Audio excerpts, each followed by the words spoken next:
Daring, acrobatic, his tennis streaked with brilliance. Dick Williams was one of the most popular players of his time. He won 2 U.S. championships and starred on 5 Davis Cup teams. Very daring, yeah. I mean, that was his game, serve and volley, but very heavy returns from service. He just slugged everything. He took the ball on the rise, and you had a hard time breathing against him, like Fred Perry when he was on his game. Singularly dashing in a trademark headband long before its fashion, Karl Behr was ranked in the U.S. top 10 in 7 different years. He loved tennis all his life, and he always felt that he could find a spot which he could attack. He was playing a Davis Cup match, and whoever his opponent was late. So he got down and did 100 push-ups. In 1914, at the Newport Casino, Dick Williams, then 23, and Karl Behr, 29, faced each other in the quarterfinals of the U.S. Nationals. Pressure? Surely both men scoffed at such a thing.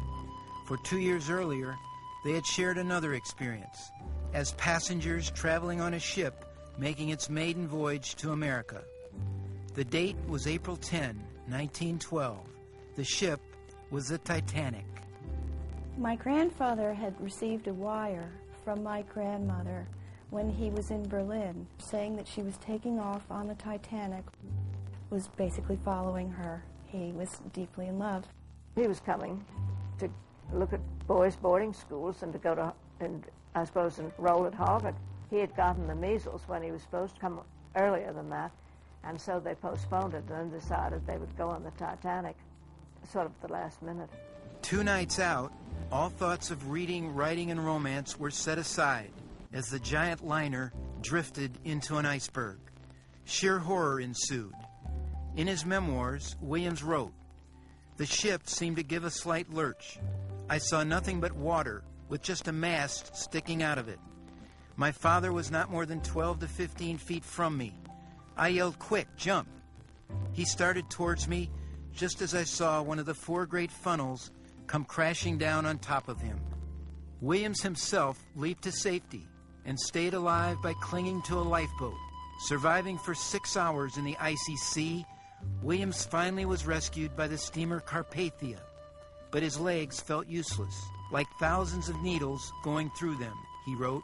They wanted to amputate his legs because they were so badly frozen, but he didn't want that, and so he just walked on the deck again and again and again to get the circulation going, and he did save his legs. Did Dick ever talk much about the Titanic? No, he didn't. This is, I guess, kind of like World War II. When people came back, they didn't talk a lot about it. The Titanic then was not the celebrity that it is today. But Karl Behr was himself the real-life precursor to the movie's Leonardo DiCaprio as he frantically searched the Titanic decks for his love and future wife, Helen Newsom. The night of the disaster, he was in the smoking room with her and her party until very late. He was undressing when he felt something going wrong. He put his collar back on and his coat back on, and he went the entire length of the gangway to her cabin. Behr found Newsom and her party awake, and shortly afterward, the group was ordered into a lifeboat.